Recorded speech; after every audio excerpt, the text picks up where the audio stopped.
বর্তমান সময়েও নানা ধরনের ট্যাগ আমাদেরকেও দেয় কি দেয় না বলেন? দেয়। আমাদেরকে কি বলে? মৌলবাদী বলে, বলে বলে ওই যে রাজাকার বলে। হ্যাঁ, রাজাকার রাজাকার খেলার দিন শেষ। মন মতো হইলে মুক্তিযোদ্ধা, মন মতো না হইলে রাজাকার, এই দিন শেষ। ওই দিন আর নাই, এই কার্ড দিয়ে আর খেলার দিন নাই।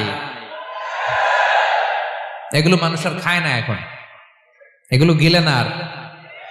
সাধারণ মানুষ বড্ড সচেতন। দেখেন, কালের বিবর্তনে, সময়ের আবর্তনে একই পরিক্রমা আমাদেরকেও ট্যাগিং করে, আমাদেরকে মৌলবাদী বলে, ব্যাকডেটেড বলে, রাজাকার বলে, জঙ্গি বলে, যুদ্ধাপরাধী বলে। আছে না এরকম? ওয়াসবির আলা মা ইয়াকুলুন, নিজের সাথে মিলায় নেন, যা বলে ধৈর্য ধারণ করো। ওয়াহজুরহুম হাজরান জামিলা, জাস্ট ইগনোর দেম, ভালোভাবে ইগনোর করেন, খালাস, সালাম দিয়ে কেটে পড়েন। তাহলে প্রিয় ভাইরা, এই বিপদ আপদ আমাদের পিছু ছাড়বে না, পিছু ছাড়বে না। নবীদের পিছু ছাড়ে নাই, আমরা কোথায়? আমরা আর কি? বিপদ আমাদেরকে ধৈর্য ধারণ করতে হবে, মনোবল হারাইলে হবে না। তাহলে প্রিয় ভাইরা, এটাই জীবনের বাস্তবতা। সবর আমাদেরকে এখতিয়ার করতে হবে, হতাশ হওয়া যাবে না। অনেকে আমরা অল্পতে হতাশ হই। এই যে আমরা ধৈর্য ধারণ করছি, এর ফল পাচ্ছি না। দীর্ঘ 1.5 দশক ধরে ধৈর্য ধারণ করছেন না আপনারা? এখন মুক্তি, স্বাধীনতা, বিজয় এনে দিয়েছে কে? ধৈর্য ধারণ করুন। ধৈর্যের যে ফলাফল, এটা বড় মিষ্টি। আসসালামু আলাইকুম ওয়া রাহমাতুল্লাহি ওয়া বারাকাতুহু। আমরা শুরুতে আল্লাহ রাব্বুল ইজ্জা ওয়াল জালালের দরবারে শুকরিয়া জ্ঞাপন করছি, যিনি আজকে আমাদেরকে এরকম চমৎকার একটি পরিবেশে, চমৎকার একটি ইসলামিক কনফারেন্সে উপস্থিত হওয়ার সুযোগ করে দিয়েছেন। আমরা সবাই পড়ছি কালিমাতুশ শুকর, আলহামদুলিল্লাহ। সম্মানিত সুধী, আমরা এই পৃথিবীতে খুব অল্প একটা সময়ের জন্য, একটা ট্রানজিট পিরিয়ড কাটানোর জন্য বেসিকলি আমরা এই পৃথিবীতে এসেছি। আমরা কি চিরকাল এই পৃথিবীতে থাকবো বলেন তো? না, একটা ট্রানজিট পিরিয়ডে আমরা এসেছি, আবার চলে যেতে হবে। এই যে আমাদের জীবন, এই জীবনের জন্য বিপদ আপদ, পরীক্ষা, স্ট্রাগল, এটা অনিবার্য, এটা হবে। বিপদ নাই, কষ্ট নাই, আপদ নাই, অনিশ্চয়তা নাই, স্ট্রাগল নাই, এমনকি কেউ আছে এখানে? কেউ কি হাত তুলে বলতে পারবেন যে হুজুর আমার জীবনে কোনো বিপদ নাই, অথবা আমার জীবনে কোনো দুঃখ নাই, কষ্ট নাই, কোনো স্ট্রাগল নাই, কোনো রিস্ক নাই? এরকম সৌভাগ্যবান কেউ আছেন এখানে? তাহলে জীবনের জন্য পরীক্ষা, এটা অনস্বীকার্য, হবেই হবে পরীক্ষা। পৃথিবীর জীবনটাই এমন, এভাবেই এই লাইফকে ডিজাইন করা হয়েছে। পরীক্ষা থাকবে, এখানে বিপদ থাকবে, এগুলো উত্তীর্ণ হয়ে আপনাকে যেতে হবে। চিরসুখ চির শান্তি, এটাই পৃথিবীতে হয় না। চিরসুখ এবং চিরশান্তির জায়গা হচ্ছে জান্নাত। চিরসুখ এবং চিরশান্তি কোথায়? এটা জান্নাতের বৈশিষ্ট্য। চিরসুখ চিরশান্তি, টেনশন নাই, ঝামেলা নাই, পরীক্ষা নাই, বিপদ নাই, রিস্ক নাই, স্ট্রাগল নাই, এটা হচ্ছে দ্য ফিচার্স অফ জান্নাত, জান্নাতের ফিচার। কিন্তু সমস্যা বাদে তখন যখন জান্নাতের ফিচার আমরা দুনিয়ায় খুঁজি, যেটা পাবো আমরা জান্নাতে, এটা খুঁজি কোথায়? এই তখনই সমস্যা বাদে। And this is the main problem. এটাই বড় সমস্যা। এই সমস্যার সমাধান কোথায়, এটা নিয়ে আজকে আমি কিছু কথা অ্যাড্রেস করবো ইনশাআল্লাহ। তো তাহলে আসুন শুনি জান্নাতের ফিচার কি। জান্নাতের কমন একটা ফিচার হচ্ছে জান্নাতে there will be no sickness in paradise. জান্নাতে কোনো অসুস্থতা থাকবে না, চিরসুস্থ। সুবহানাল্লাহ পড়েন। চিরসুস্থ, চির সবল, কেউ অসুস্থ হবে না জান্নাতে। জান্নাত হবে অ্যান্টি এইজিং, জান্নাতে বয়স বাড়বে না কারো, চির যৌবনা, চির যুবক, অ্যান্টি এজিং। আপনারা জানেন যে বর্তমান পৃথিবীতে অ্যান্টি এজিং ক্রিম পাওয়া যায় না? ক্রিম, কথা বুঝতেছেন? অ্যান্টি এজিং ক্রিম পাওয়া যায়। তারা বলে এই ক্রিম মাখলে চামড়ায় ভাঁজ পড়ে না। এটার দাম আছে কিন্তু অনেক। অ্যান্টি এজিং ক্রিম লাগায়, শ্যাম্পু ইউজ করে, অ্যান্টি এজিং অয়েল আছে, এটা দিলে নাকি চামড়ায় ভাঁজ পড়ে না। ইভেন ভারতের অনেক বড় একজন ব্যবসায়ী মুকেশ আম্বানি, নাম শুনছেন না, যে তার ছেলের বিয়ে হয়ে গেল। তো এই মুকেশ আম্বানির স্ত্রী নীতা আম্বানি, সে কিছুদিন আগে এক বটল গোল্ড ওয়াটার খেয়েছে, gold water, and it's cost $60,000 $60,000 দাম এক বোতল গোল্ড ওয়াটারের। কেন? ফর অ্যান্টি এজিং, যাতে বয়সের ছাপ গালে না থাকে। এখন বলেন, এভাবে কি আমাদের বয়সকে ধরে রাখা সম্ভব এই পৃথিবীতে? সম্ভব না, কারণ এই ফিচারটা দুনিয়ার ফিচার না, এটা জান্নাতের ফিচার। সুবহানাল্লাহ পড়েন। তাহলে জান্নাতে কেউ অসুস্থ হবে না, জান্নাত হবে চির যৌবন, চির যৌবনা। ওখানে আমরা যুবক থাকবো, প্রত্যেকে 33 বছরের যুবক যুবতী হয়ে জান্নাতে ঢুকবো। বিষ্ণু ইসলাম বলেন, আহলুল জান্নাতি জুরদা ওয়া মুরদা ওয়া আবনাউ সালাসিন ওয়া সালাসিন। জান্নাতে যারা যাবে শুভ্র দাড়িবিহীন, প্রত্যেকে হবে 33 বছর বয়সের। ওই যে 33 বছর বয়সে একবার ঢুকলেন, আর বয়স বাড়বে না, ওইটাই চিরকাল ওই বয়স পাবেন।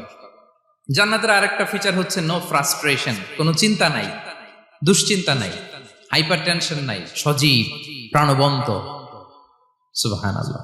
জান্নাতের আরেকটা ফিচার হচ্ছে there is no expiry date in জান্নাত। এক্সপায়ারি ডেট আছে? জান্নাতে যে ঢুকবো 7 দিনের জন্য চেক ইন, নাকি? চেক ইন কয় দিনের জন্য? 7 দিন, 10 দিন পরে চেক আউট করে ফেলবে, এরকম না। নো এক্সপায়ারি ডেট, আজীবন। একবার এন্ট্রি পেলে বের হওয়ার টেনশন নাই। আল্লাহু আকবার। তাহলে no expiry date, rather it's eternal, আজীবন থাকবেন, খালিদিনা ফিহা, চিরকাল থাকবেন। এবং জান্নাতের সবচাইতে গুরুত্বপূর্ণ ফিচার হচ্ছে there will be no death in জান্নাত। জান্নাতে আপনার আর মৃত্যু হবে না, মৃত্যুর বিদায় হবে। তার মানে আপনি অমর হবেন। তাহলে আপনি চির সুস্থ, চির সবল হবেন জান্নাতে, চির যুবক থাকবেন, প্রাণবন্ত থাকবেন, আপনি অমর হবেন, আপনি জান্নাতে মরবেন না। জান্নাতীরা যখন জান্নাতে যাবে, ফেরেশতারা ডেকে বলবে, ইয়া আহলাল জান্নাতি ইন্না লাকুম আন তাসিহু ফালা তাসকামু আবাদা। জান্নাতীরা চিরকাল সুস্থ থাকবা, অসুস্থ হবা না। ইন্না লাকুম আন তাশিব্বু ফালা তাহরামু আবাদা, তোমরা শাবাব থাকবা, বুড়া হবা না। ওয়া ইন্না লাকুম আন তাহইয়াউ ফালা তামুতু আবাদা, চিরকাল বেঁচে থাকবা, মরবা না। এবং সেদিন জান্নাতে মৃত্যু দেয়া হবে, মৃত্যু দেয়া হবে। ইউতাল মাউতু বিকাবশিন আমলাহ, একটা ছাগলের আকৃতিতে মৃত্যুকে আনা হবে। ফায়ুযবাহুল মাউত, মৃত্যুকে জবাই দেয়া হবে। এবার জান্নাতীরা তাকিয়ে থাকবে, ফেরেশতারা বলবে, ইয়া আহলাল জান্নাতি খুলুদুন ফালা মাউত, হে জান্নাতীরা চিরকাল এই জান্নাতে থাকবে। তাহলে জান্নাতের ফিচার পাইছেন?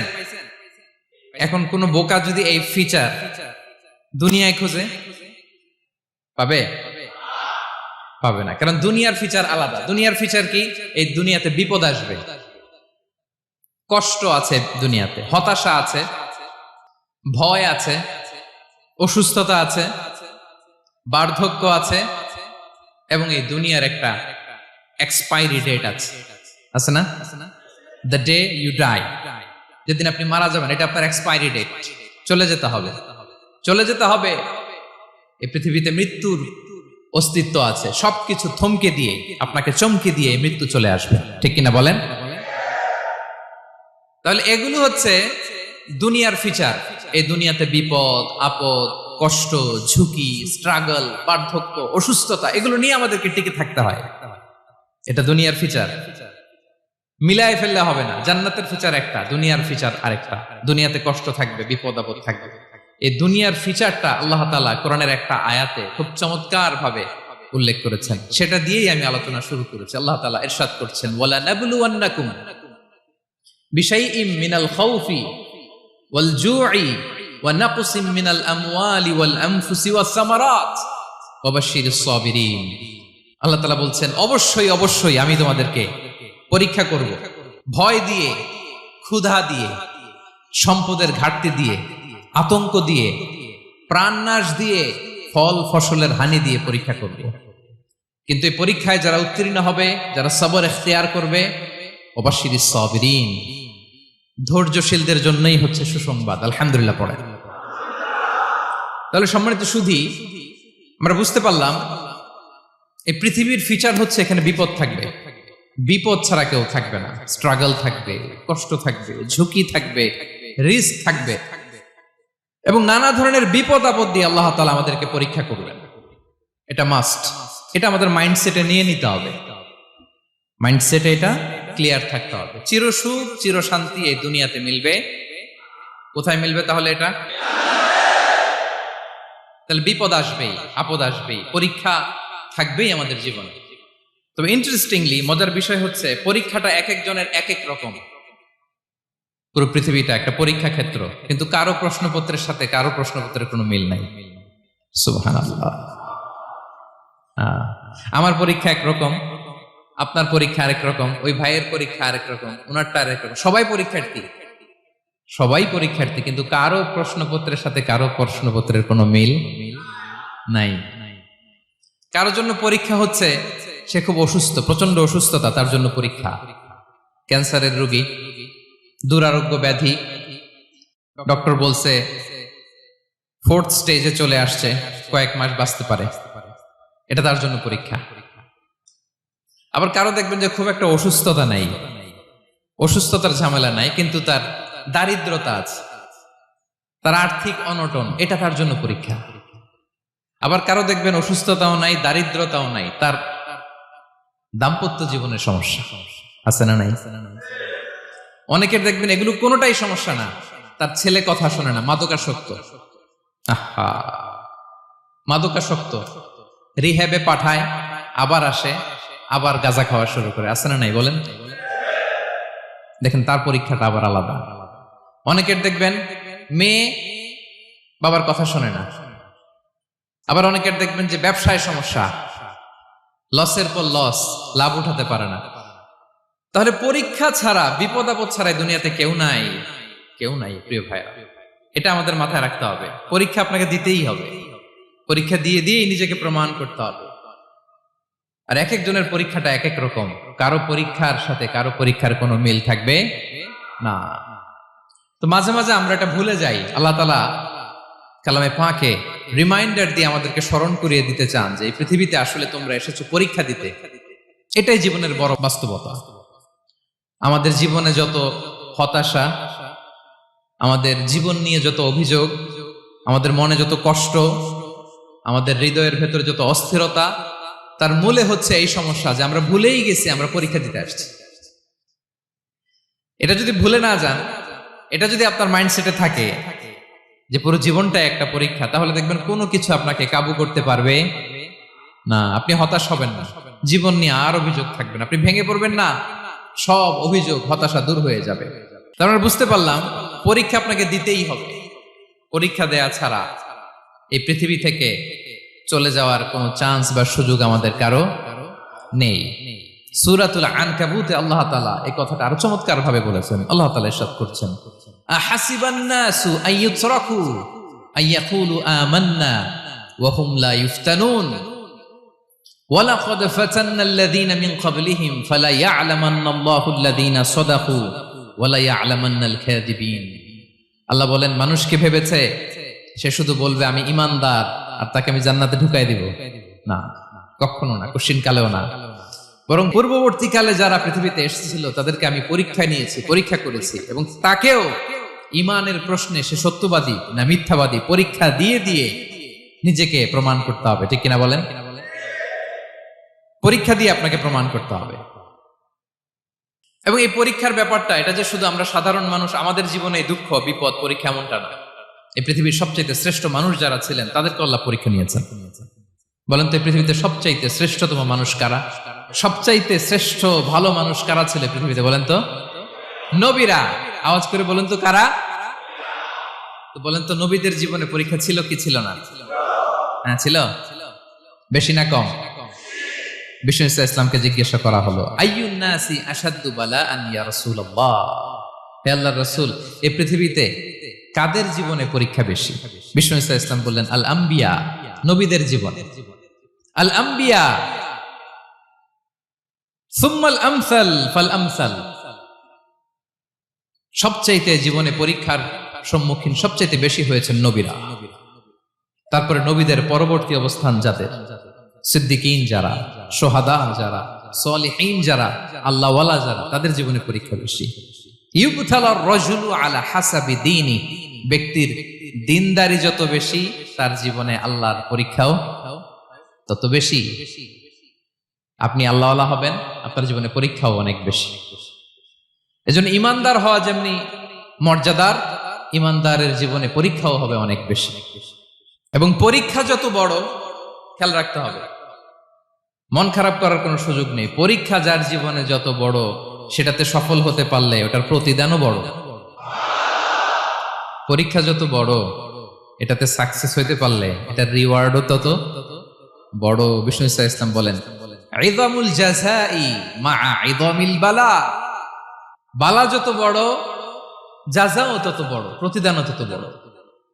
কারণ নবীদের জীবনে যদি খেয়াল করেন, দেখবেন যেই নবীর জীবনে পরীক্ষা যত বেশি, সেই নবীর জীবনে সফলতাও তত বেশি। সাইয়েদনা ইব্রাহিম আলাইহিস সালামের কথাটা একটু খেয়াল করেন তো, বলেন তো ওনার জীবনে পরীক্ষা কেমন ছিল, বেশি না কম? ওনার জীবনের পরীক্ষা থেকেই তো আমরা এই শব্দটা ব্যবহার করি, আমরা বলি অগ্নি পরীক্ষা। কি বলি? মানে আগুনে নিক্ষেপ করা হয়েছে সাইয়েদনা ইব্রাহিম আলাইহিস সালামকে, তাও স্বাভাবিকভাবে না, উলঙ্গ করে, ন্যাকেট করে ওনাকে অপমানিত করবার জন্য ওনার গায়ের জামা কাপড় খুলে উলঙ্গ অবস্থায় আল্লাহর খলিল সাইয়েদনা ইব্রাহিম আলাইহিস সালামকে অগ্নিকুণ্ডে নিক্ষেপ করা হয়েছিল। এরকম এক্সপেরিয়েন্স এই অডিটোরিয়ামের ভেতরে আমাদের কখনো হয়েছে? তাইলে সাধারণ মানুষের জীবনের পরীক্ষা আর নবীদের জীবনের পরীক্ষার মধ্যে পার্থক্য আছে না নাই? ওই পরীক্ষায় উনি পাশ করে ফেললেন। 86 বছর পর্যন্ত আল্লাহর কাছে দোয়া করলেন, আল্লাহ আমাকে একটা নেককার সন্তান দাও। আল্লাহ সন্তান দেয় না। 86 বছর পরে আল্লাহ তাআলা সাইয়েদনা ইব্রাহিম আলাইহিস সালাম এবং হাজারের ঘরকে উজালা করে সন্তান দিলেন। সাইয়েদনা ইসমাঈল আলাইহিস সালাম পৃথিবীতে আসলেন কত বছর বয়সে? 86 বছর বয়সের এখানে কেউ আছেন? হ্যাঁ, আছি আমরা? কেউ নাই।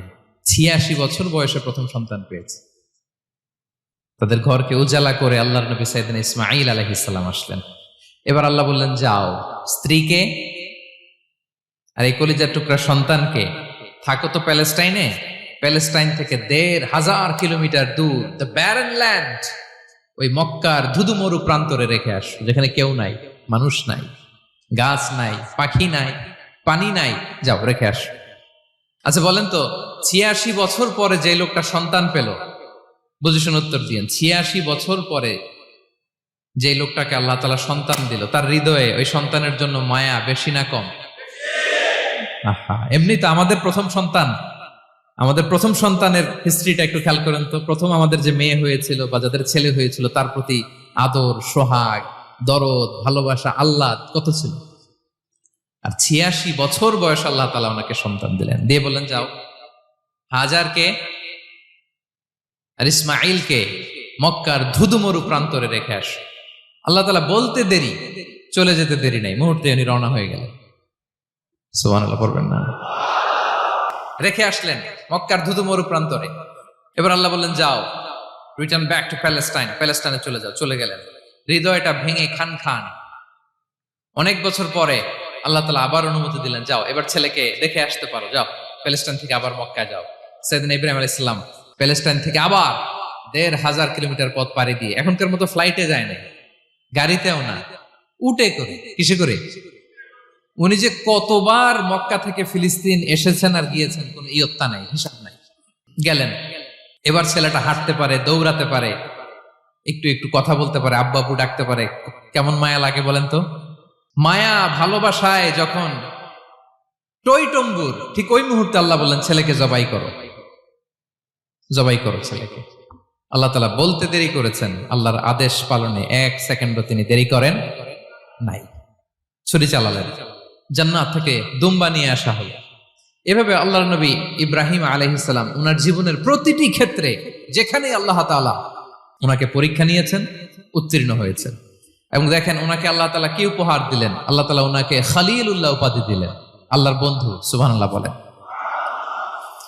আল্লাহ তাআলা বলছেন, ওয়া ইযি বিতালা ইব্রাহিম রাব্বুহু বিকালিমাতিন ফাআতাম্মাহুন, ক্বালা ইন্নী জাইলুকা লিন-নাসি ইমামা। আল্লাহ অনেকগুলো পরীক্ষা নিয়েছিলেন সাইয়েদনা ইব্রাহিম আলাইহিস সালাম, প্রতিটা পরীক্ষায় সাকসেসফুলি পাস করেছেন, গোল্ডেন এ প্লাস। আল্লাহ বলেন ইন্নী জাইলুকা লিন-নাসি ইমামা, I'm gonna make you the leader for the entire human being. I'm gonna appoint you as a leader for the entire universe. গোটা বিশ্বের জন্য, গোটা মানবতার জন্য আমি তোমাকে লিডার বানায় দিলাম। ইযামুল জাযাই মা'a ইযামিল বালা। পরীক্ষা যত বড়, ওই পরীক্ষায় পাশ করলে ওইটার ফলাফল ও প্রতিদানও বড়। তাহলে দেখেন প্রিয় ভাইরা, সাইয়েদনা ইব্রাহিম আলাইহিস সালামের জীবনে পরীক্ষার কোনো শেষ ছিল না। আমি আপনি কোথায়? আল্লাহর খালিলের জীবনে যদি এত পরীক্ষা থাকতে পারে, আমি আপনি কোথায় বলেন তো? এবার বলেন, সাইয়েদনা মূসা আলাইহিস সালাম, ওনার জীবনে তো কোনো পরীক্ষার ছিল না। হ্যাঁ, গুণে শেষ করতে পারবেন? জন্মটাই তো হয়েছে পরীক্ষার মধ্য দিয়ে। মিশরের ছেলে সন্তান হইলেই ফেরাউন বলছে জবাই করো। ওনার মা এরকম সিন্ধুকে করে ভাসায় দিলেন নীল নদীতে। আল্লাহু আকবার! কি একটা রোমাঞ্চকর পরিস্থিতির মধ্য দিয়ে আল্লাহ তাআলা ওনাকে বাঁচালেন। সুবহানাল্লাহ। জন্মই হয়েছে পরীক্ষার মধ্যে দিয়ে। বড় হইলেন, ফেরাউনের ভয়ে দেশ ত্যাগ করলেন, মিশর থেকে মাদিয়ান। আবার আল্লাহর আদেশে যখন ফিরে আসলেন, আবার ফেরাউনের সাথে তর্ক বিতর্ক, যুদ্ধ। একটা রাত আল্লাহ নবী মূসা আলাইহিস সালাম শান্তি মতো মিশরে ঘুমাতে পারে নাই। একটা রাত। শেষ পর্যন্ত এই ফেরাউন মূসা আলাইহিস সালামকে ধাওয়া করেছে। ফেরাউনের ধ্বংসের আগ পর্যন্ত সে মূসা আলাইহিস সালামকে ধাওয়া করেছে। তার মানে মূসা আলাইহিস সালাম এই বিপদ আপদ পরীক্ষা এগুলো থেকে মুক্তি পান নাই। এবার বলেন ঈসা আলাইহিস সালামের কথা। ওনার জীবনে তার পরীক্ষা ছিল না? কি পরীক্ষা ছিল? হ্যাঁ, আল্লাহু আকবার। Same scenario goes to the biography of every messenger in the world. পৃথিবীর সব নবীর ক্ষেত্রে একই ঘটনা ঘটেছে। সাইয়েদনা ঈসা আলাইহিস সালাম দাওয়াত যখন দিলেন, ওনার বিরোধিতা শুরু হলো, ওনাকে হত্যার ষড়যন্ত্র হলো। ইভেন কি ওনাকে মারার জন্য বনি ইসরাইলেরা উদ্ধত হলো, জানে বাঁচবার জন্য পালালেন। এক ঘরে ঢুকলেন, চারদিক দিয়ে ঘেরাও করলো। উনি দরজা জানালা লাগাই দিলেন। ওরা বললো একজন দরজা ভেঙে জানালা ভেঙে ভিতরে ঢুকে দেখো বেটা ঈসা কি করে। একজন ভিতরে ঢুকছে, ঢুকার সাথে সাথে বল রাফাআহুল্লাহু ইলাইহি, আল্লাহ তাআলা ঈসা আলাইহিস সালামকে উপরে উঠায় নিল। আর যেই লোকটাকে তারা ভিতরে ঢুকালো, তার চেহারাকে আল্লাহ তাআলা ঈসা আলাইহিস সালামের চেহারার মতো করে দিলেন। এবার তার বাইরের সাথীরা বলে, ঘটনা কি? বেটা ঈসাও বেরোয় না, আমাদের লোকটাও বেরোয় না, সবাই ঢুক। দরজা ভেঙে ভেতরে ঢুকে দেখে ঈসা দাঁড়ায় আছে। বলেন তো, এটা ঈসা না মিসা? এটা কি আসল ঈসা? ওমা কতালু ওমা সলাবু ওয়ালাকিন শুব্বিহা লাহুম। আল্লাহ বলে, তোমরা আমার নবী ঈসাকে হত্যাও করতে পারো নাই, শুলেও চড়াতে পারো নাই। আমি সেফটি সিকিউরিটি দিয়ে আমার নবী ঈসা আলাইহিস সালামকে আকাশে তুলে নিয়েছি। তাহলে ওনার জীবনও পরীক্ষার শেষ ছিল না। এবার যদি আমরা বিশ্বনবী সাল্লাল্লাহু আলাইহি ওয়াসাল্লামের জীবনের দিকে তাকাই, ওনার জীবনটা দেখেন তো। আমাদের পেয়ারা নবী বিশ্বনবী মুহাম্মদুর রাসূলুল্লাহ সাল্লাল্লাহু আলাইহি ওয়াসাল্লাম, ওনার জীবনে কি স্ট্রাগল ছিল? স্ট্রাগল। মাক্কি জীবনের কথা যদি একটু খেয়াল করেন, দেখেন তো 3 বছর শিয়াবে আবি তালেবে জেল খেটেছেন, না খেয়েছিলেন। ওনার বংশের লোকেরা প্রথমে ছাগল খেয়েছে, ছাগলগুলো যখন শেষ, ছাগলের চামড়াগুলো শুকিয়ে ওইটা খাইছে। গাছের পাতা ছাল এগুলো খেয়ে খাবারের অভাবে বেহুশ হয়ে পড়ে থাকতো তারা। না খেয়ে কয়দিন ছিলেন আপনি? আমি কয়দিন ছিলাম না খেয়ে? মনেই তো পড়ে না, না খেয়েছিলাম কিনা কোনোদিন। এ হচ্ছে মাক্কি জীবন। মেন্টালি প্রেসার দেয়া হয়েছে। বিশ্বনবীর চাচা আবু লাহাব, তার 2 ছেলে উতবা আর উতাইবা, এদের সাথে বিয়ে দিয়েছিলেন 2 মেয়ের। যখন দাওয়াত দেওয়া শুরু করলেন, 2 মেয়েকে ডিভোর্স দিয়ে দিল। দেখেন, একটা বাবার জন্য প্রাপ্তবয়স্কা মেয়েকে যখন উঠায় নেয়ার আগে ডিভোর্স দেয়, তার মানসিক অবস্থাটা কেমন থাকে বলেন? মেন্টালি প্রেসারাইজ করা হয়েছে, ফিজিক্যালি হ্যারাস করা হয়েছে। বিষ্ণু ইসলাম যখন নামাজে দাঁড়াতেন, উটের পচা নারী ভুঁড়ি বিষ্ণুনবীর কাঁধে চাপিয়ে দেওয়া হতো। আপনার জীবনে এরকম ঘটছে কখনো?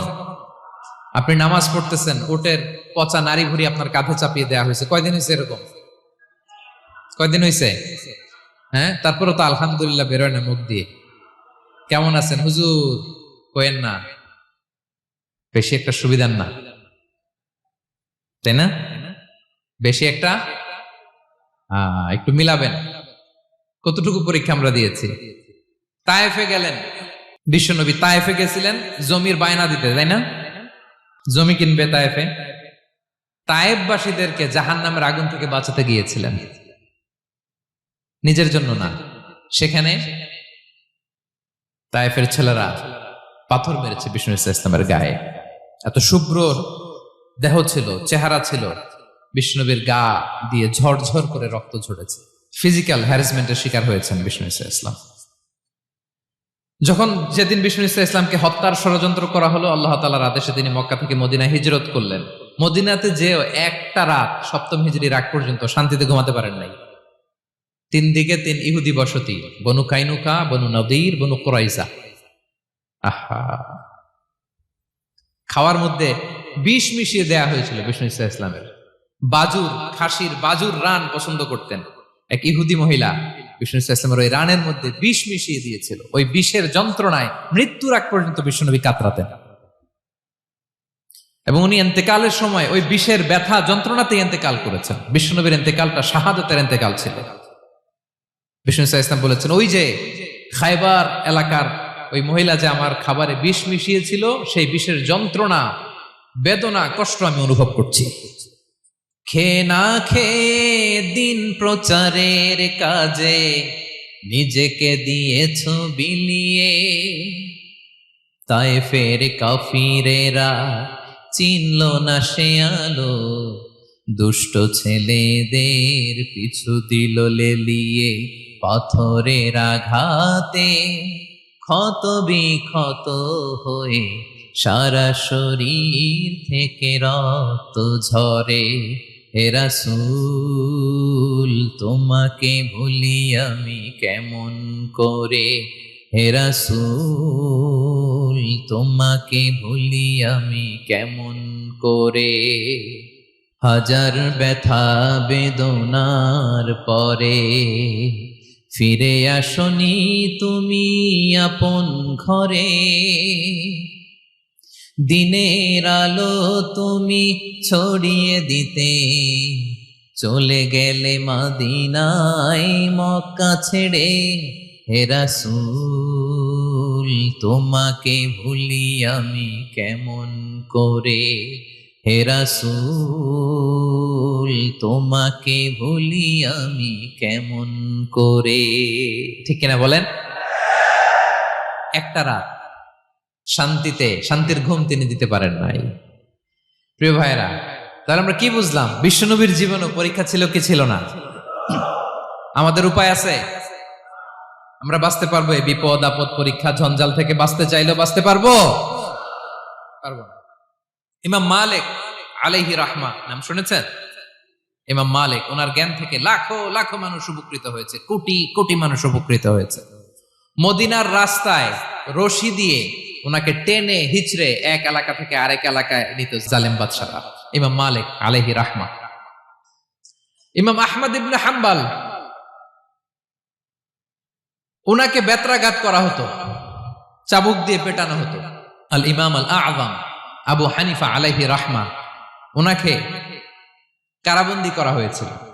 তার মানে দেখেন, যত বড় বড় স্কলার, যত বড় বড় মাশায়েখ, এমনকি আম্বিয়া আলাইহিস সালাম, ওনারাও পরীক্ষা বিপদ আপদ থেকে রেহাই পান। পাইছে? তাহলে আপনি আর আমি পাবো? বলেন তো। তাহলে এটা আমাদের ব্রেইনে গেঁথে নিতে হবে যে জীবন মানেই এখানে বিপদ থাকবে, পরীক্ষা থাকবে, স্ট্রাগল করে করে আমাকে আগাতে হবে। কেউ আমার জন্য রেড কার্পেট বিছিয়ে রাখবে না। এই জীবনটা বড় জটিল। This is life, how it's design. এভাবেই পৃথিবীকে ডিজাইন করা হয়েছে। এখানে বিপদ আছে, কষ্ট আছে। এই পরীক্ষা দিয়ে দিয়ে আপনাকে উত্তীর্ণ হতে হবে। বুঝতে পেরেছেন প্রিয় ভাইরা? নাও দ্য কোশ্চেন আরাইজ, এখন প্রশ্ন হচ্ছে, কেন আল্লাহ এই পরীক্ষা নেন? কেন? আল্লাহ তাআলা সূরা মুলকে বলেছেন এই পৃথিবী সাজানোর, এই জীবন মৃত্যুর এই খেলা, এটার উদ্দেশ্যটাকে আল্লাহ তাআলা স্পষ্ট করে বলেছেন। আল্লাযী খালাকাল মাউতা ওয়াল হায়াতা লিয়াবলুয়াকুম আইয়ুকুম আহসানু আমালা। জীবন মৃত্যু দিয়ে তোমাদের জীবনকে সাজানো হয়েছে এজন্য, যাতে করে তিনি তোমাদের পরীক্ষা করতে পারেন। কি করতে পারেন? তোমাদের মধ্যে কে সৎকর্মে অগ্রগামী, কে কাজে ভালো, আমলে ভালো, এটা দেখার জন্য। বেসিকলি আল্লাহর দেখার প্রয়োজন নাই, আমাদেরকে দেখানোর জন্য এই পরীক্ষার আয়োজন। আমি ভালো করবো না খারাপ করবো এটা আল্লাহ জানে না, তো ওনার পরীক্ষা করা লাগে কেন? কথা বলেন। আমি জান্নাতি না জাহান্নামী এটা আল্লাহ জানেন না? বেসিকলি আমাদেরকে জানানোর জন্য এই পরীক্ষার আয়োজন। কাদেরকে জানানোর জন্য? মানে তুমি জেনে যাও তুমি জান্নাতি না জাহান্নামী, আমি ভালো করেই জানি। একটা ছোট্ট উদাহরণ দিলে বুঝতে পারবেন প্রিয় ভাইয়েরা। ধরেন আল্লাহ তাআলা দুইজনকে সৃষ্টি করলেন। উদাহরণস্বরূপ একজনের নাম আব্দুল্লাহ, আরেকজনের নাম আব্দুর রহমান। সৃষ্টির পরে আব্দুল্লাহকে বললেন, আব্দুল্লাহ আমি জানি তুমি পৃথিবীতে 50 বছর হায়াত পাইতা, খুব ভালো কাজ করতে, তুমি দুনিয়াতে অনেক ভালো কাজ করতে, এটা আমি আগেই জানি, আমার অসীম জ্ঞান বলে আমি আগে থেকেই জানি। তো যাও, তোমার এইমাত্র সৃষ্টি করলাম, যাও তুমি জান্নাতে ঢুকে যাও, কারণ আমি জানি তুমি জান্নাতি হবে। আচ্ছা, আর আব্দুর রহমান তুমি পৃথিবীতে খুব খারাপ কাজ করতে, এটা আমি জানতাম, তোমারে পাঠাইলে খারাপ কাজ করবা, তুমি সীমা লঙ্ঘন করবা, অন্যায় করবা, অপরাধ করবা, তুমি জাহান্নামী হবা, যাও। যেহেতু আমি জানি পরীক্ষার আর দরকার নেই, তোমারে জাহান্নাম দিয়ে দিলাম, যাও ঢুকে যাও। আব্দুল্লাহ ঠিকই জান্নাতে ঢুকে যাবে, আব্দুর রহমান কি ঢুকবে? ঢুকবে। সে বলবে, আল্লাহ এইমাত্র আমারে বানাইলেন, এইমাত্র আপনি আমাকে সৃষ্টি করলেন, সৃষ্টি করেই বলতেছেন তুমি জাহান্নামে যাও, আর বলতেছেন আমি জানি দুনিয়াতে পাঠালে তুমি খারাপ কাজ করবা, তুমি জাহান্নামী হবা, পাঠানোর আর কি দরকার, আগে থেকে জাহান্নামে যাও। আল্লাহ আপনি জানলে জানতে পারেন, আমি তো জানি না। ঠিক কিনা বলেন? সে বলবে, না আল্লাহ আপনি ভুল বলতেছেন, এই দুনিয়াতে পাঠাইলে আমি খুব ভালো কাজ করতাম, আমি সীমা লঙ্ঘন করতাম না, নামাজ পড়তাম, রোজা রাখতাম, হজ করতাম, যাকাত দিতাম, সাদাকা করতাম, চ্যারিটি করতাম, জনকল্যাণকর সব ভালো কাজগুলো আল্লাহ আমি করতাম। এজন্য আল্লাহ তাআলা পরীক্ষার আয়োজন করেছেন, যাতে করে তুমি জেনে যাও যে পৃথিবীতে তুমি কি করেছো। এখন আর আল্লাহকে এক্সকিউজ দেওয়ার সুযোগ নেই। আচ্ছা বলেন তো, আবু জাহেলকে যদি আল্লাহ এখন কিয়ামতের দিন বলে, Abu Jahl go to the hell fire, আবু জাহেলের কিছু বলার সুযোগ আছে? কারণ ও দুনিয়াতে কি করে আসছে এটাও জানে না। ফেরাউনকে ডেকে যদি আল্লাহ বলে, ফেরাউন তুমি জাহান্নামে যাও, go to the hell fire, ওর কি কোনো এক্সকিউজ দেওয়ার সুযোগ আছে? বলেন, সুযোগ আর আছে? কারণ তুমি দুনিয়াতে কি করেছো তোমার চেয়ে ভালো কেউ আর জানে। পৃথিবীতে এই পরীক্ষার এই আয়োজনের সবচাইতে বড় উদ্দেশ্য হচ্ছে যাতে করে আমরা দেখে যাই যে আমরা কি কাজ করছি। কেউ যখন পরীক্ষা দেয় প্রিয় ভাইরা, ওই পরীক্ষায় কত পাবে তার একটা হিসাব আছে না? বলেন, আপনি গণিত পরীক্ষা দিয়ে আসছেন, যে 100-তে 100 পাবে সে বলতে পারে আমার সব অঙ্ক হয়েছে, ঠিক কিনা বলেন? আর যে লাড্ডু গুড্ডু বুঝছেন তো, কিছুই পারে নাই, ঘোড়ার ডিম, তারও একটা হিসাব আছে যে সে কিছুই লিখে আসতে পারে নাই। তাই পৃথিবীতে এই পরীক্ষার আয়োজনের প্রধানতম কারণ হচ্ছে যাতে করে আমরা বুঝে যেতে পারি যে আমরা কোথায় যাব, জান্নাতে না জাহান্নামে। প্রিয় সুধী, এ পর্যায়ে আমরা জানবো এই যে পরীক্ষা আল্লাহ তাআলা নিচ্ছেন আমাদেরকে, এই পরীক্ষায় সফল হওয়ার মূল মন্ত্র কি। কোরআনে বিভিন্ন আয়াতে এই পরীক্ষার কথা বলা হয়েছে এবং এই পরীক্ষার সফলতার মূল মন্ত্রও কোরআনে ঘোষিত হয়েছে। আলহামদুলিল্লাহ বলেন। যে আয়াত দিয়ে আমি শুরু করেছি, এই আয়াতে আল্লাহ তাআলা বলেছেন, ওয়াবাশশিরিস সাবিরিন, নবী হে ধৈর্যশীলদেরকে আপনি সুসংবাদ দিন, ধৈর্যশীলদেরকে সুসংবাদ দিন। তার মানে বিপদে ধৈর্য ধারণ করতে হবে প্রিয় ভাইরা। ইন্নামাস সাবরু ইনদা সাদামাতিল উলা, বিপদে আমরা অনেক সময় প্যানিক হয়ে যাই, অস্থির হয়ে যাই, কি করব, হতাশ না। মুমিনরা হতাশ হয় না, ধৈর্য ধারণ করে। কি করে? কি করে?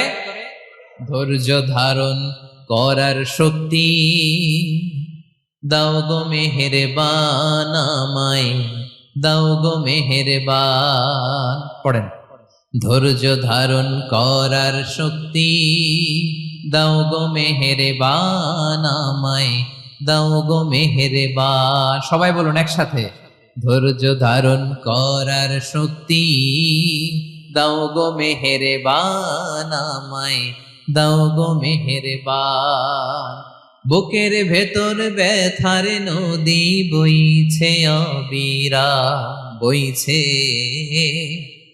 বইছে অবিরাম। পড়ুন, ধৈর্য ধারণ করার শক্তি দাও গো মেহেরবান আমায়, দাও গো মেহেরবান। পড়েন আমিন। আল্লাহ যেন বিপদে আমাদেরকে ধৈর্য ধারণ করার তৌফিক দান করে। প্রিয় ভাইয়েরা, ধৈর্য এটা এমন একটা গাছ যে গাছের সারা গায়ে কাটা, কিন্তু এই গাছের ফলটা বড় সুস্বাদু।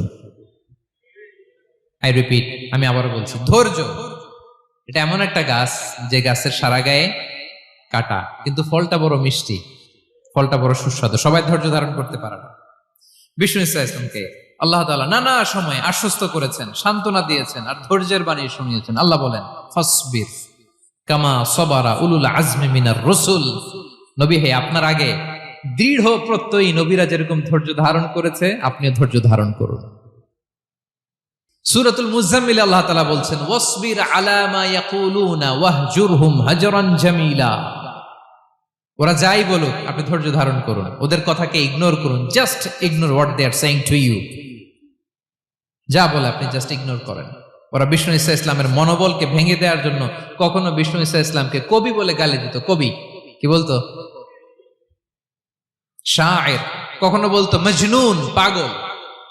নাউজুবিল্লাহ পড়বেন না? পাগল বলে গালি দিত। মাঝে মাঝে বলতো কাহিন, গণক। মাঝে মাঝে বিষ্ণু ঈসা ইসলামকে তারা বলতো আবতার, লেস কাটা। মুহাম্মদ, তোমার ছেলে নাই, তোমার বংশ নির্বংশ হয়ে গেছে, তোমার নাম নেয়ার মতো কেউ নাই। আহা, কপাল পোড়া। গোটা বিশ্বব্যাপী বিষ্ণু ঈসা ইসলামের সুনাম সুখ্যাতি ছড়িয়ে দিয়েছে কে? আকাশ বাতাস মাড়িয়ে, সাত আকাশ ছাড়িয়ে আল্লাহর আরশ পর্যন্ত আল্লাহ তাআলা বিষ্ণুনবীর সুনাম সুখ্যাতিকে সুউচ্চ করেছেন। ঠিক কিনা বলেন?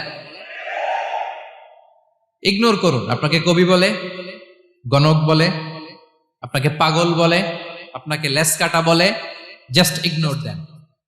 বর্তমান সময়েও নানা ধরনের ট্যাগ আমাদেরকেও দেয় কি দেয় না বলেন? দেয়। আমাদেরকে কি বলে? মৌলবাদী বলে, বলে বলে ওই যে রাজাকার বলে। রাজাকার রাজাকার খেলার দিন শেষ। মন মতো হইলে মুক্তিযোদ্ধা, মন মতো না হইলে রাজাকার, এই দিন শেষ। ওই দিন আর নাই।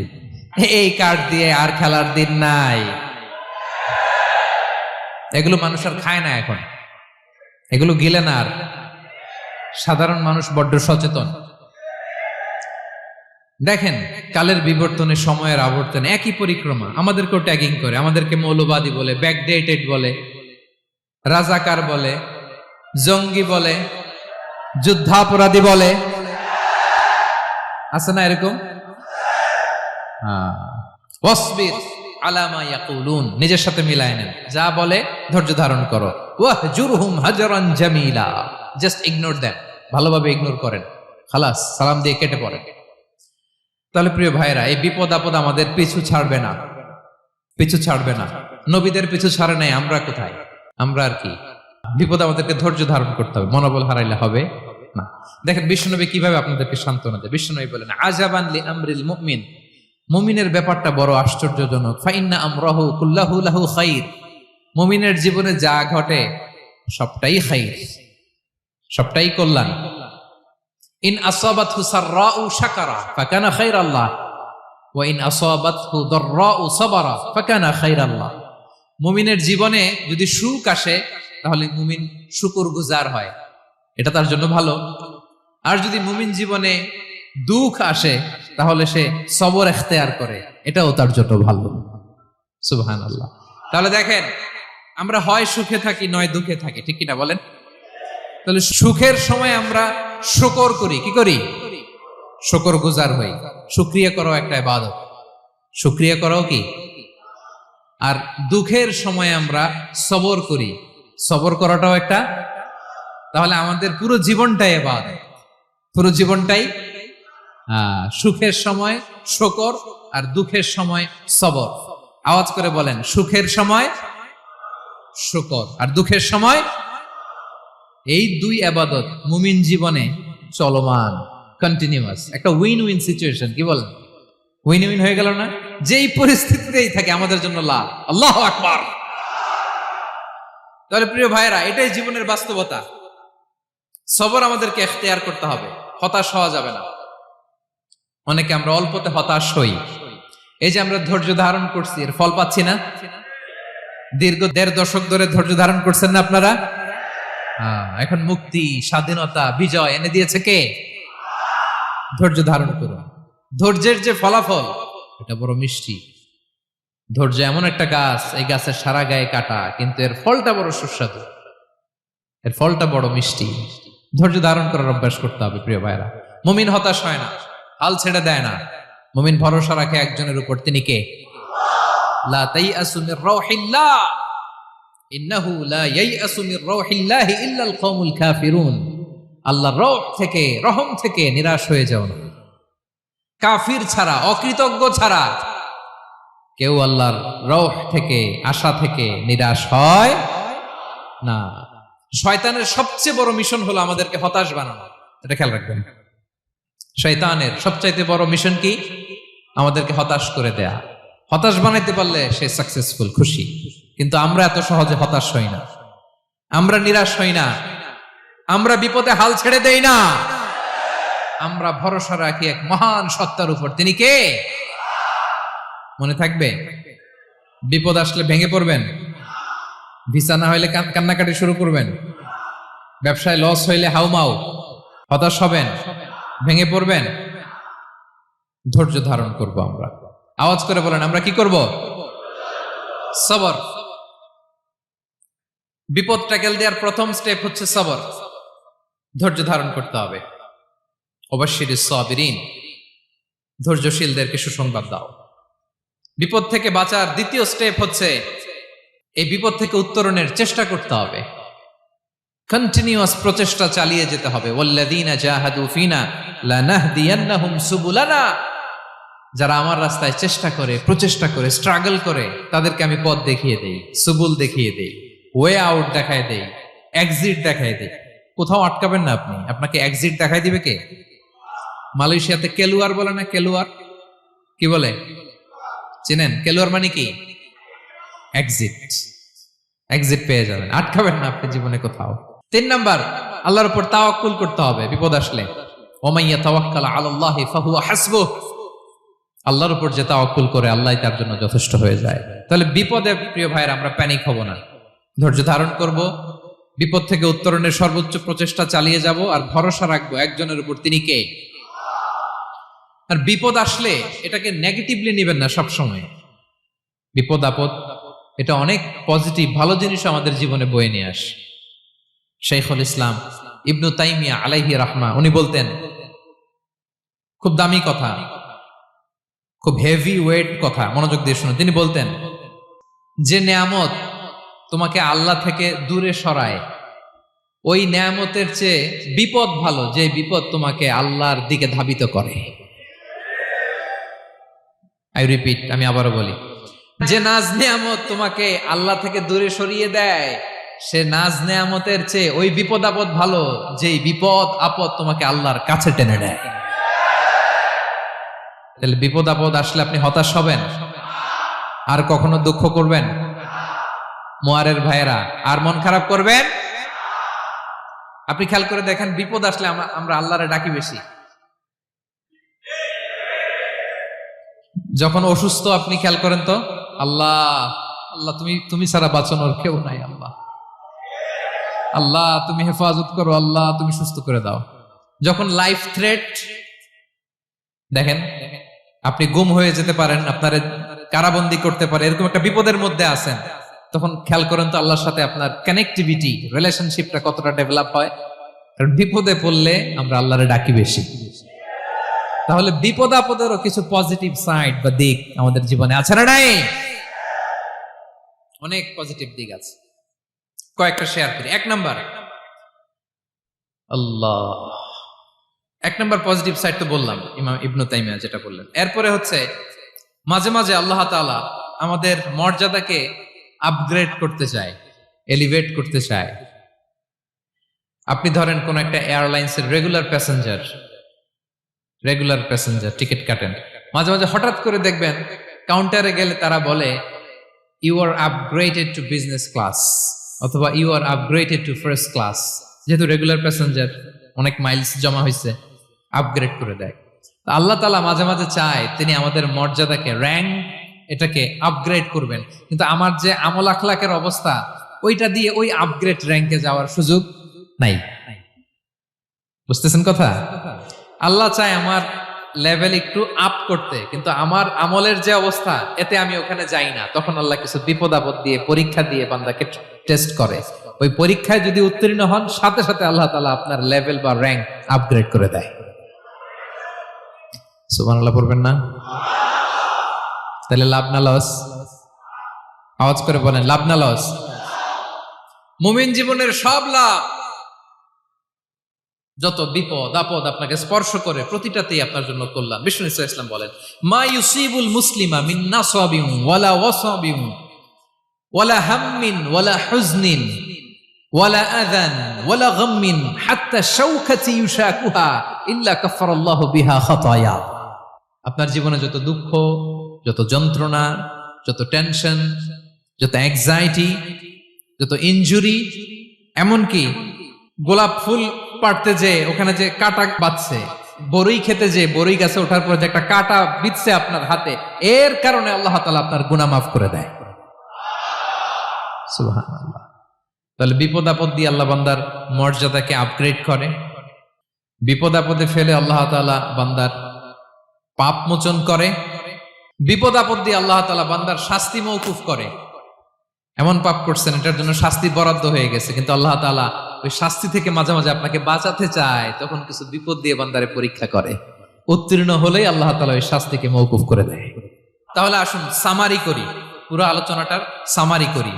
বিপদ আপদ, পরীক্ষা, স্ট্রাগল, কষ্ট, এটা সুন্নাতুল্লাহি ফিদ দুনিয়া। এই দুনিয়ায় আল্লাহর সুন্নাত, এর বাইরে কেউ যেতে পারে না। ইভেন নট দ্য মেসেঞ্জার্স, নবীরাও না। আজকের আলোচনায় শুনছেন না নবীদের জীবন দিয়ে কি গেছে, ups and downs, test and trial. নবীরাও না। তাহলে এটা আমাদের মাইন্ডসেটের সাথে সেট আপ করে নিতে হবে যে অতীতে, বর্তমানে, ভবিষ্যতে বিপদ আপদ মুক্ত এই পৃথিবীতে কেউ থাকবে না। পারবেন? হ্যাঁ, এটা মাইন্ডসেটে নিয়ে নিতে হবে যে এটাই জীবন। বিপদ আপদ দিয়ে আল্লাহ পরীক্ষা করবেন। এটাই পৃথিবী। চির সুখ, চির শান্তি এই পৃথিবীতে খুঁজলেই পাওয়া যায় না। শুরুতে বলছিলাম না, চির সুখ, চির শান্তি। বলেন তো এটা কি দুনিয়ার ফিচার না জান্নাতের ফিচার? জান্নাতের ফিচার দুনিয়ায় খুঁজলে পাওয়া যাবে?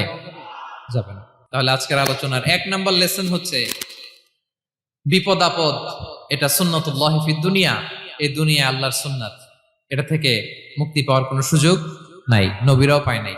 2 নাম্বার লেসন, বাঁচার যেহেতু সুযোগ নাই, we have to face it with patience, intellect and tawakkul. বিপদে অস্থির হওয়া যাবে না, এটাকে ফেস করতে হবে উইথ পেশেন্স, ধৈর্যের সাথে। বিপদ আমরা মোকাবেলা করব কিসের সাথে? ধৈর্য। প্যানিক হবেন না, অস্থির হবেন না, ধৈর্য ধারণ করবেন। উইথ ইন্টেলেক্ট, আল্লাহর দেয়া আপনার ইন্টেলেক্ট খাটিয়ে এই বিপদ উত্তরণের সর্বান্তকরণের চেষ্টা প্রচেষ্টা আপনার চালায় যেতে হবে। আর সবশেষে আত-তাওয়াক্কুল আলাল্লাহ, ডিপেন্ডিং অন আল্লাহ, ভরসা করব কার উপর? আল্লাহর উপর। পারা যাবে তো? আচ্ছা, 2টা লেসন গেল। 3 নাম্বার লেসন হচ্ছে আমাদের ছেলে মেয়েদেরকে we have to educate our child regarding the test and trial in this দুনিয়া। দুনিয়ার এই বিপদ আপদের ব্যাপারে আমাদের ছেলে মেয়েদেরকে শেখাতে হবে, বুঝাতে হবে। ওরা ছোট মানুষ তো অস্থির হয়ে যায়, আব্বু আমার সাথে কেন এমন হয়, আমারই শুধু পেন্সিল চুরি হয়, আমারই শুধু এটা হয়, আমি পরীক্ষায় খারাপ করি, আমি ব্যথা পাই, আমার এই আমার সেই। ছোট মানুষ তো বুঝে না। ওরা বুঝাইতে হবে যে বাবা, this is the essence of life, এটাই জীবন। এটাই কি এই লাইফ হ্যাকস গুলো তাদেরকে শেখাইতে হবে। ডোন্ট বি প্যানিক, প্যানিক হওয়া যাবে না। This is how life is design, এটাই জীবন। বিপদ আপদ আসবে, এটাকে মেনে নিতে হবে, ছেলে মেয়েদেরকে শিখাইতে হবে, তাহলে তারাও প্যানিক হবে না। পারবেন তো ইনশাআল্লাহ? আচ্ছা, 4 নাম্বার লেসন হচ্ছে যেটা আমরা জানলাম, এই বিপদ আপদ সবসময় আমাদের জন্য খারাপ না। সামটাইমস ইট ব্রিংস খায়ের for us if dealt properly. ঠিক মতো বিপদকে ডিল করতে পারলে এটা আসলে আমার জন্য আখেরে কল্যাণই বয়ে নিয়ে আসে। কি বলেন, তাই না? কল্যাণ বয়ে নিয়ে আসে। সব শেষ কথা হলো আমরা যেন এই বিপদগুলোকে প্রপারলি ডিল করতে পারি, আমরা যেন সবর এখতিয়ার করতে পারি। আল্লাহর কাছে চাইতে হবে, দোয়া করতে হবে। কারণ তৌফিক দেওয়ার মালিক কে? আল্লাহর কাছে যেন আমরা কায়মনোবাক্যে প্রার্থনা করতে পারি, আল্লাহ এই বিপদকে যেন আমরা ডিল করতে পারি উইথ সাবার, উইথ ইন্টেলেক্ট, উইথ তাওয়াক্কুল। আসল হাতিয়ার হচ্ছে এটা, দোয়া। আল্লাহর কাছে চাইবেন, মনোযোগের সাথে চাইবেন, আন্তরিকতার সাথে চাইবেন। উদউল্লাহ ওয়া আনতুম মুকিনুনা বিল ইজাবা। বিষ্ণু বলেন এমন ভাবে চাও যেন তুমি অনেকটা কনফার্ম যে তোমার দোয়া আল্লাহ কবুল করবেনই, এমন ভাবে চাও। অনেকে রোবোটিক দোয়া করে। রোবোটিক দোয়া মানে দোয়ার মধ্যে প্রাণ নাই, ধ্যান নাই, মন নাই, আগ্রহ নাই, ভালোবাসা নাই। ওই দোয়া আল্লাহ কবুল করে না। মনোযোগ দিয়ে চাইতে হবে চাওয়ার মতো, তাহলে আল্লাহ তাআলার পক্ষ থেকে তৌফিক পাওয়া যাবে। পারা যাবে তো ইনশাআল্লাহ। আল্লাহ তাআলা আমাদের সবাইকে বিপদে আপদে ধৈর্য ধারণ করার তৌফিক দান করুক। নবীরা তাদের জীবনে যেভাবে স্ট্রাগল, আপস এন্ড ডাউনস, বিপদগুলোকে, টেস্ট এন্ড ট্রায়াল গুলোকে ডিল করেছে, আমরা যেন সেভাবে ডিল করতে পারি। আল্লাহ তৌফিক দান করুক। আল্লাহ তাআলা আমাদের সবাইকে কথাগুলো বোঝা আর আমল করার তৌফিক দান করুক। হাযা মা ইনদি ওয়াল ইলমু ইনদাল্লাহি আলাইহি তাওয়াক্কালতু ওয়া ইলাইহি উনীব। ওয়াসসালামু আলাইকুম ওয়া রাহমাতুল্লাহি তাআলা ওয়া বারাকাতুহু।